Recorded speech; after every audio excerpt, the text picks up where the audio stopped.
May panawagan ng ilang egg producers sa Agriculture Department kasunod ng pagmahal ng presyo ng itlog. Saksi si Bernadette Reyes. Tapsilog, long silog.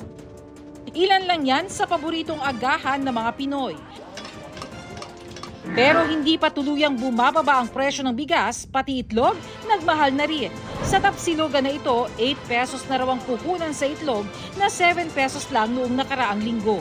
Lumiit na po yung kita, hindi tulad po ng dati. Dito sa Cavite Street sa Santa Cruz sa Maynila, magkakatabi ang mga wholesalers ng itlog. Sa pwestong ito, tumaas na raw ang presyo ng kanilang mga itlog mula sa pinakamalaking jumbo size hanggang sa pinakamaliit o yung tinatawag nilang peewee size na may timbang na 40 hanggang 44 grams kada piraso.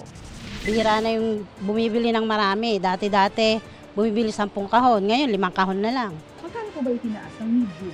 10 pesos po per tray mula nung last week. Ayon sa mga egg producers, tumaas ang presyo dahil sa mataas na demand ngayong bare months, pagtaas ng gasto sa produksyon at pagbaba ng supply ng itlog. May mga tumigil. Yung iba naman, kaaliyagan lang mag-alaga ng paninga. Hindi pa hanggang ngayon, hindi pa na-aprobahan yung paggamit ng bakuna sa bird flu. At ang isang malaking factor din, itong bagyong nakaraan, itong sa Egay at saka yung Kuring, na tumama sa norte. Tumataas na rin yung mga inputs talaga namin, yung feeds, yung mga pinanggagalingan namin ng materyales. Like yung corn, galing yung Isabela, galing yung Northern Luzon, Visaya, Mindanao, na pinadadala pa rin dito sa Batangas. So syempre, yung logistic cost niya, ang taas.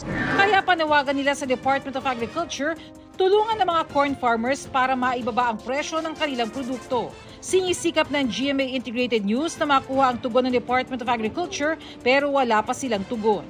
Para sa GMA Integrated News, Bernadette Reyes ang inyong saksi. Mga kaibigan, samahan niyo kaming saksiyan ng mga balita. Mag-subscribe sa GMA Integrated News sa YouTube. Para sa mga kapuso abroad, samahan niyo kami sa GMA Pinoy TV at sa www.gmanews.tv.